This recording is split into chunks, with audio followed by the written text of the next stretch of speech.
या सजग रहने का जो हम अभ्यास करते आ रहे हैं पिछले 7 दिनों से, तो कहीं न कहीं हमारी जो सजगता है, जागृति है, स्मृति है, कहीं न कहीं बढ़ते जा रही है। अगर किसी की नहीं भी बढ़ रही है, तो नहीं बढ़ने का भी आपको एहसास हो रहा है, तो वो भी एक प्रकार की जागृति है। तो जागृति के दोनों पक्ष हैं। एक तो हम आगे आवाज जा नहीं रहे आ हैं। रही। हाँ, क्या कह रहे हैं सरकार जी? आवाज नहीं आ रही। हाँ, ठीक है।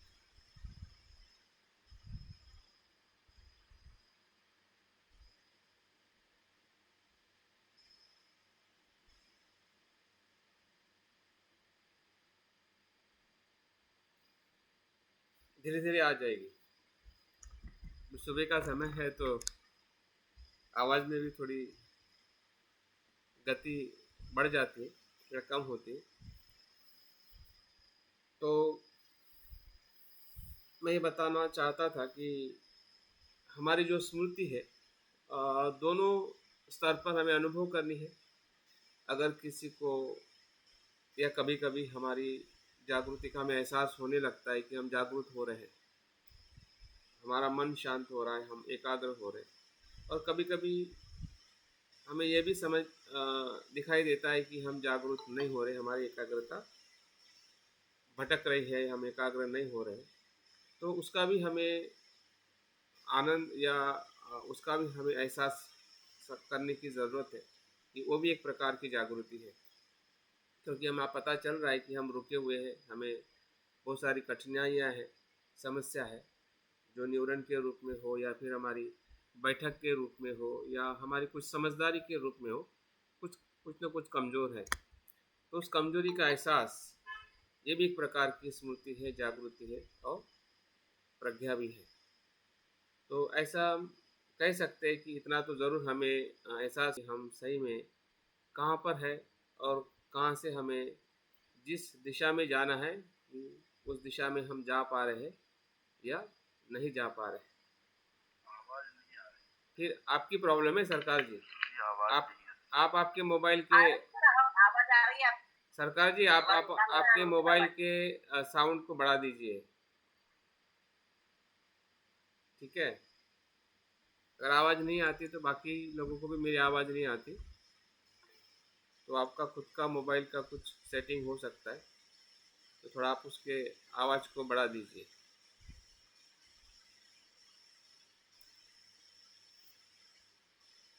तो सजगता में या सजगता की जब हमने परिभाषा देखी या उसका अर्थ देखा, तो सबसे पहले सजगता का उदाहरण स्वयं बुद्ध है, जिसे हम सजग व्यक्ति कहते हैं या जागृति ही बुद्ध है। जो व्यक्ति संपूर्ण सजग है, जागरूक है अपने लिए, अस्तित्व के लिए, पूरे ब्रह्मांड के लिए, तो उसे ही बुद्ध कहते हैं।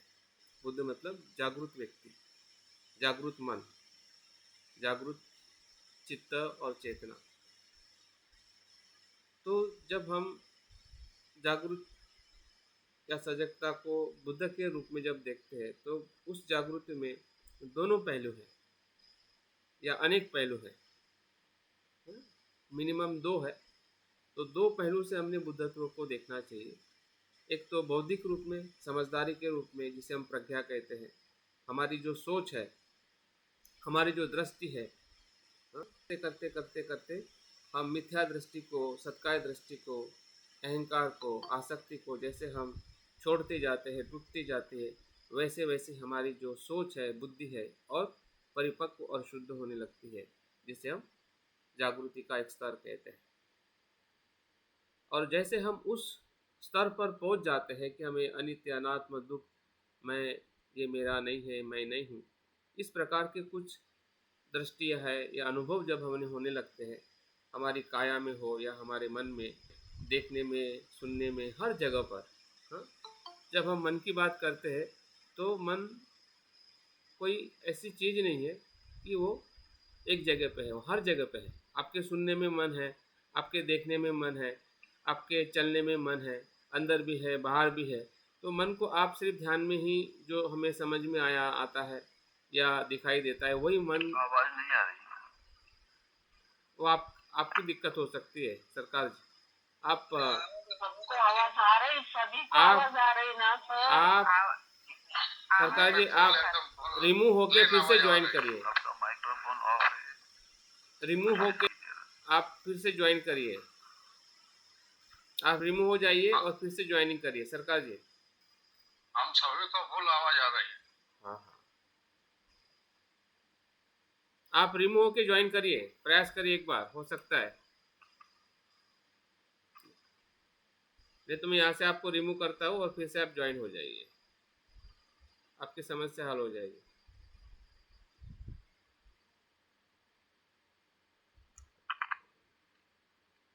आवाज नहीं आ रही।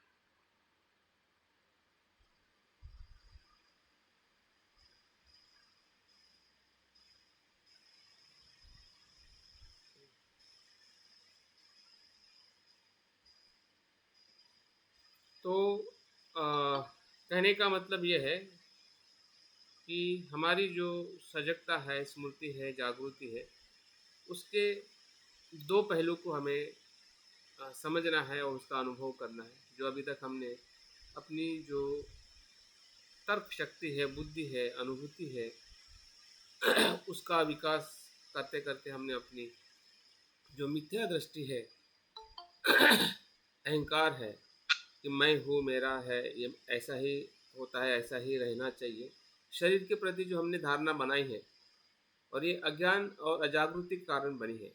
वीडियो जिसका मुझे बंद दिखाई देगा उसको मैं रिमूव करने वाला हूँ। ये तो आप अपने आप रिमूव हो जाइए और वीडियो देख के फिर बाद में आप ध्यान कर सकते हैं। आपके सभी के वीडियो को मुझे ऑन चाहिए। तो दूसरा जो सजगता का जो पहलू है वो पहलू है भावनाएं, शुद्ध भावनाएं। जब हम अनासक्ति के स्तर पे पहुंच जाते हैं या अनित्यता की अनुभूति में थोड़ा भी क्षण के लिए पहुंच जाते हैं तो वहाँ से सिर्फ मैत्री, करुणा और मुदिता और उपेक्षा रहती है। मतलब वहाँ से ब्रह्म विहार या जो भी हमारी सकारात्मकता है वो शुद्ध रूप में हमारे धर्म में प्रवेश करती है, हम उस धर्म में प्रवेश करते हैं। फिर हमें वहाँ पे मैत्री करनी नहीं पड़ती है, क्योंकि वो हमारा धर्म ही मैत्री बन जाता है।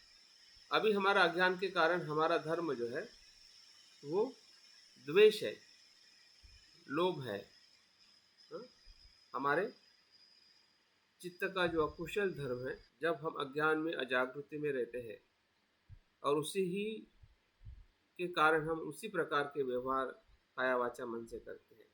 लेकिन जब हम उस अनासक्ति की अवस्था में पहुंच जाते हैं, अनित्यता के अनुभव में जब पहुंच जाते हैं, जब हम देखते कि ये ऐसा नहीं है मेरे शरीर में या मेरे जीवन में या मेरे पंचस्कंद का धर्म ऐसा नहीं है, तब वहाँ से एक नई चेतना, या हम कह सकते हैं कि हमारे भीतर की शुद्ध चेतना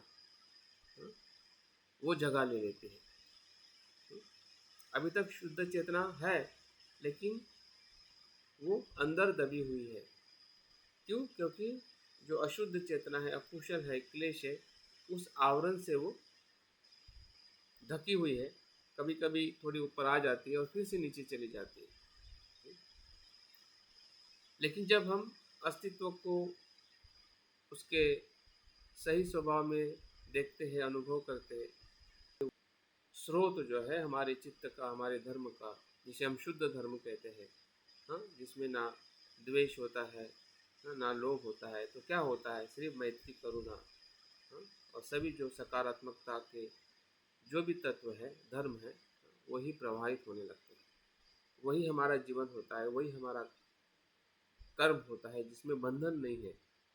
जहाँ पे आसक्ति नहीं है वो कर्म बंधन वाले नहीं होते हैं। जहाँ पे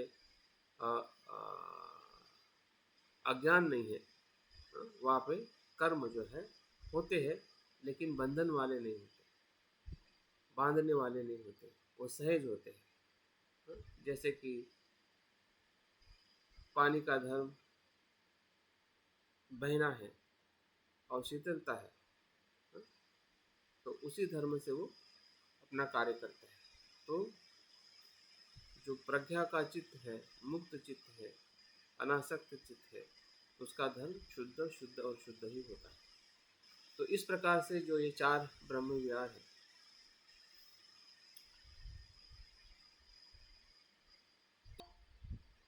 अभ्यास करना है। चारों ब्रह्म विहार को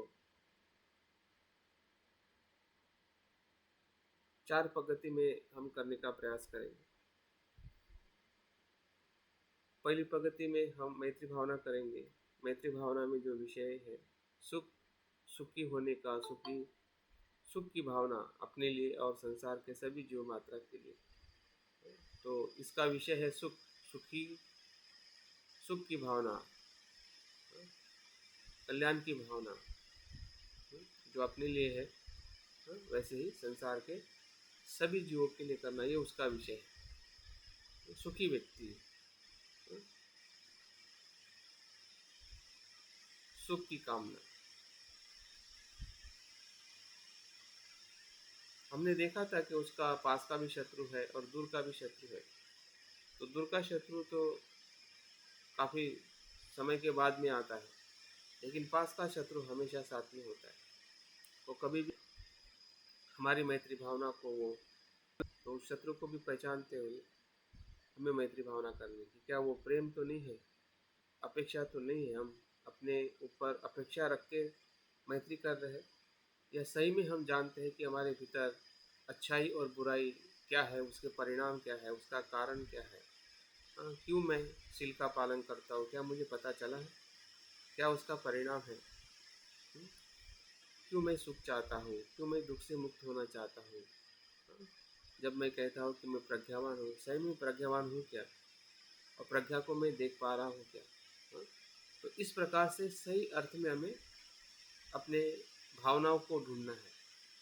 सिर्फ हाँ मैं चाहता हूँ, अपेक्षा करता हूँ, लेकिन समझता नहीं हूँ, जानता नहीं हूँ, समझ में नहीं। अपेक्षा कर रहे हैं हम प्रज्ञावान होने की, सिर्फ हम अपेक्षा कर रहे हैं सुखी होने की, मैं सुखी हो जाऊँ, लेकिन सुख का कारण क्या है, क्या हमें सुख का अनुभव है, किसको हम सुख कहते हैं।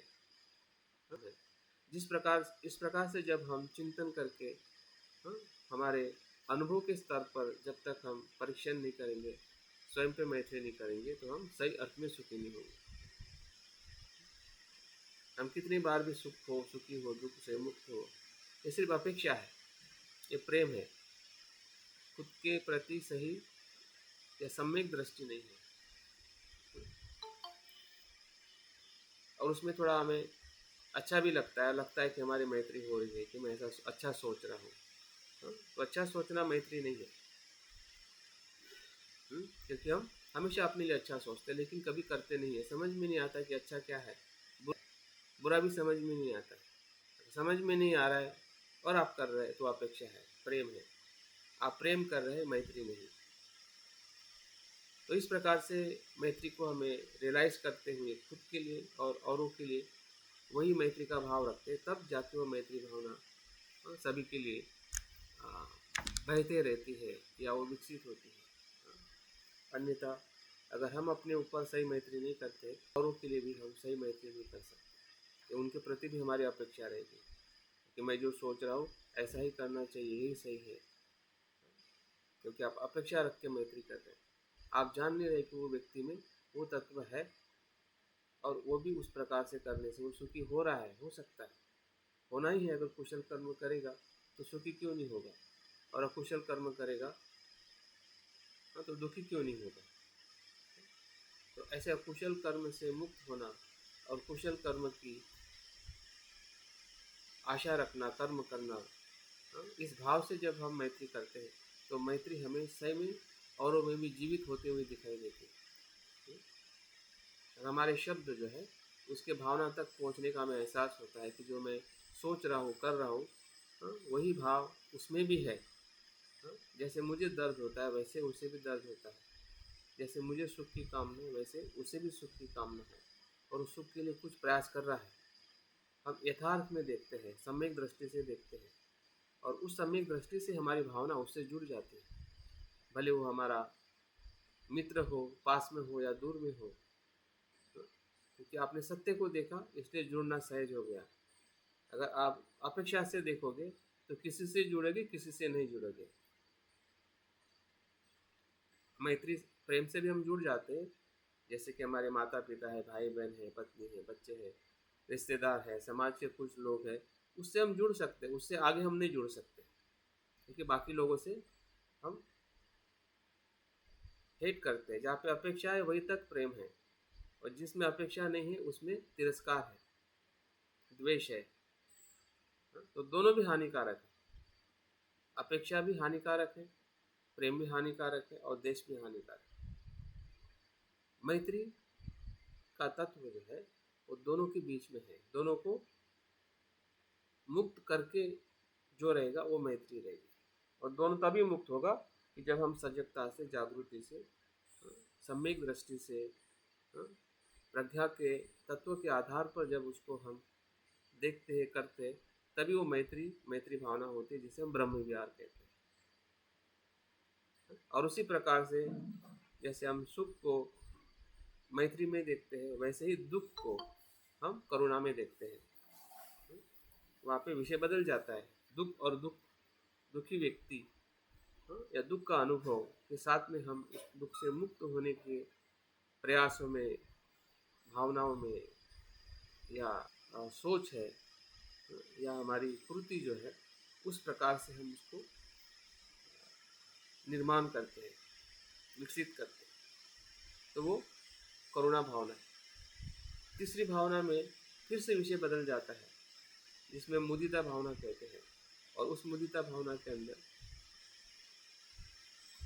जो थोड़ा आगे गया हुआ व्यक्ति है, जो ज़्यादा सुखी है, संपन्न है, हमारे आसपास में कोई हमारे मित्र है, हमारे समाज में जो लोग हैं, ऐसे कुछ आगे गए हुए लोग हैं, संपन्न हैं, जिनके सुख में या उनकी सफलता में हम भी कैसे सफल हैं, उनके कुशल कर्म में हम भी कैसे आनंद ले रहे हैं। अगर किसी का ध्यान अच्छा हो रहा है और वो कह रहा है कि मेरा ध्यान अच्छा हो रहा है, मेरी पढ़ाई अच्छी हो रही है, और ये सुन के हम उसके सुख में कैसे इन्वॉल्व हो रहे हैं कि हाँ कितना अच्छा है, हाँ मैं भी ऐसा प्रयास करूँगा, हाँ मुझे भी लगता है कि मैं भी तुम्हारे सुख में प्रेरणा ले रहा हूँ, तुम्हारे तुम्हें जो प्राप्त हुआ है, हाँ तुम जो कर रहे हो, तुम्हारे बारे में जो आप बता रहे हो, मुझे जो पता चला है, तो मैं तुम्हारे सफलता में, सुख में, विकास में मैं भी आनंद ले रहा हूँ। उसके दूसरे के सुख में, दूसरे की सफलता में जब हम प्रमोदित होते हैं, उत्साहित, आनंदित होते हैं, सही अर्थ में, दिखावे के लिए नहीं, तो मेरा मित्र है इसलिए मैं अच्छा बोलता हूँ या अच्छा सोचता हूँ, इस अर्थ से होगा तो फिर वो वहाँ पे आर्टिफिशियल उत्साह होगा, दिखावे का उत्साह होगा। वहाँ पे सही में मुदिता भावना नहीं होगी, जेलसी होगी अंदर से। तो क्या हम इस प्रकार से किसी का उदाहरण देख रखे या ऐसे घटना को हम स्मरण करके हम मुदिता भावना का विकास करते हैं या करेंगे। चौथे इसमें जो उपेक्षा भावना है, उपेक्षा भावना का मतलब वो है कि जिनके साथ हम रहते हैं और उनसे बहुत कुछ हम बातें शेयर करते हैं, हमारे कोई भी व्यक्ति हो सकता है, हमारा मित्र हो सकता है या हमारे अड़ोस पड़ोसी हो सकते हैं, लेकिन कभी कभी वो उन बातों को ना सुनते हैं, ना फॉलो करते हैं, ना उसको स्वीकार करते हैं। तो उनके प्रति हमें उपेक्षा रखनी है, उनको उनके कर्म पे छोड़ देना है। उनके प्रति हमें ना द्वेष करना है, ना उसकी उपेक्षा करनी है, ना ही वो हमसे अलग है, वो हमारे नहीं है, वो अच्छे नहीं बनेंगे, वो ऐसे है वैसे है, इस प्रकार का भेद नहीं करना है। कभी कभी जब हम बातें करते हैं हमारे लोगों के साथ या हमारे समाज परिवार में, तो बहुत सारे लोग हैं, हमारे घर के भी लोग ऐसे हैं या होते हैं, क्योंकि वो उसका उसका जीवन है, वो उसका खुद का डिसीजन है, निर्णय है कि उसके जीवन में उसे कुशल करना है या अकुशल, या अच्छा होना है या नहीं होना है। हाँ? हम डिसीजन नहीं ले सकते कि ये अच्छा है तो आपने अच्छा ही करना चाहिए। अगर ऐसा होता तो कितना अच्छा होता, सब कुछ अच्छा हो जाता। अगर आपके मेरे नियंत्रण में होता, हाँ, बुद्ध के भी नियंत्रण में होता तो सब कुछ बुद्ध कितना अच्छा संसार को करके जाते। लेकिन बुद्ध होने के बाद में भी संसार को, हाँ, उतना ही अच्छा कर पाए जितना लोग खुद अच्छा होने के लिए प्रयास किए। और इसलिए उस समय में भी हम समाज में देखते हैं, हाँ, जो लोग थे वो काफ़ी अकुशल भी आचरण करने वाले लोग रहे हैं। इवन उनके साथ में रहने वाला जो देवदत्त है, जो उनका चचेरा भाई रहा है, फिर भी वो ठेस पहुंचाई है, हानि पहुंचाई है, उनको नहीं बदल सके। नहीं बदल सके मतलब साथ में उपेक्षा का भी भाव उन्होंने रखा। हाँ? और आखिरी क्षण तक वो मदद, उनको कभी भी अपने से अलग नहीं किया, लेकिन वो हमेशा इस प्रकार का व्यवहार। और आखिरी क्षण में, हाँ, जब उनका मृत्यु का समय आता है, हाँ, तब कहीं उसको रियलाइज़ होता है देवदत्त को, हाँ, और उस भाव से बुद्ध फिर से उसको मदद करते हैं कि उसका जो जीवन है सुख संपन्नता से आगे जाए। तो ये जो तटस्थता जो है, ये बहुत ही आज के जीवन में बहुत ही ज़रूरी है, क्योंकि ऐसे ही लोग हमें ज़्यादा मिलते हैं। ऐसे लोगों के साथ में ही हमारे संवाद होते हैं। ऐसे लोगों के साथ में हम जी रहे हैं कि जो हमारी या अच्छी बातें हैं, लोग लेकर कभी कभी आचरण भी नहीं कर पाते हैं या गलत भी आचरण करते हैं, और उसका दुख हमें ज़्यादा होता है।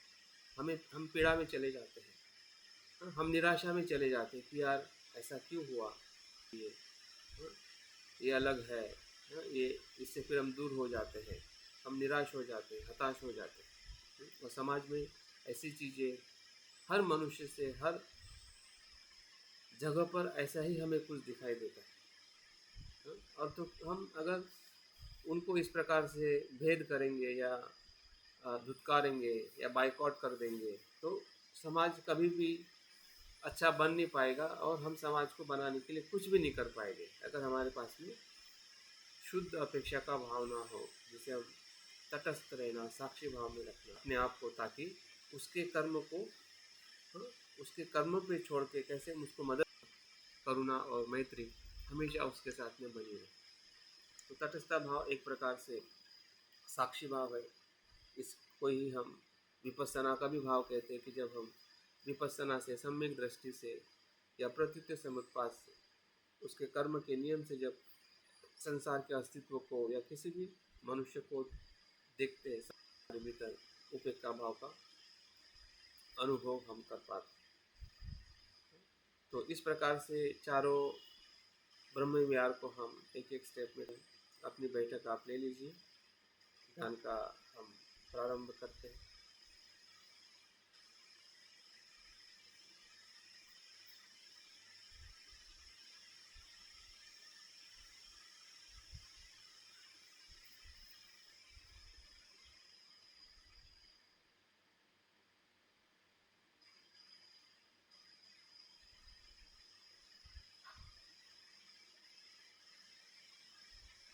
देखिए आपकी बैठक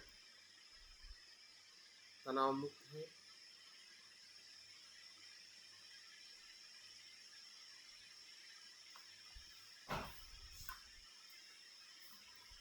कुछ मसाज जैसे हमने कल करवाई थी, ऐसे आप कुछ 1-2 मिनट के लिए आपके शरीर को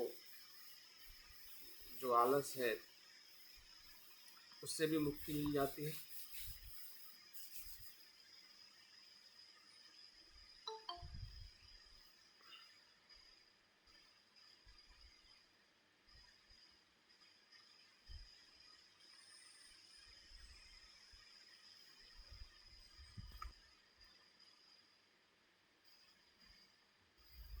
और आंखें बंद करने के बाद अपने शरीर को फिर से एक बार अवलोकन करें कि आप सर से लेकर पांव तक हर एक अंग शिथिल है, शांत है, कि आपके शरीर की प्राथमिक जागरूकता बहुत ज़रूरी है, जिससे हम भीतर और सहजता से प्रवेश कर सकते हैं।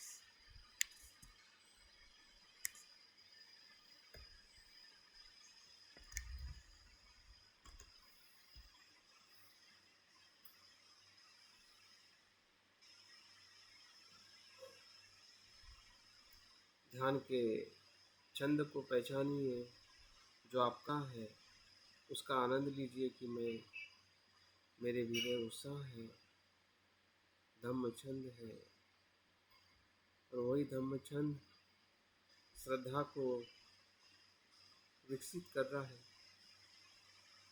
बुद्ध के प्रति, धम्म के प्रति, संघ के प्रति।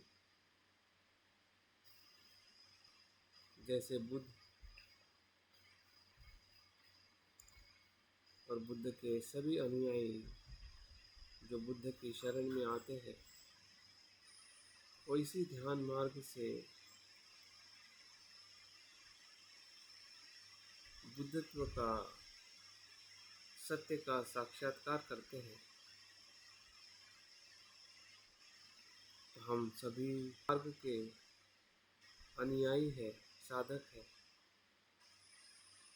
यही श्रद्धा है। दुख से मुक्त होने की भावना ही श्रद्धा है। जो हम दुख से मुक्त होना चाहते हैं, यही चाहत, यही इच्छा श्रद्धा का अनुभव है, जो हमारे भीतर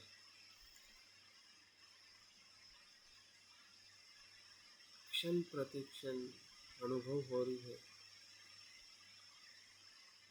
और उसी श्रद्धा से हम संकल्प कर रहे हैं कि जो मुझे चाहिए, जो मैं चाह रहा हूँ, ये वही है।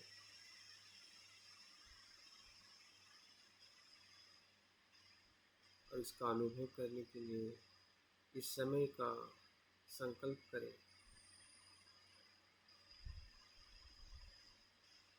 ब्रह्म विहार की भावना करने का, जो उच्चतम चित्त की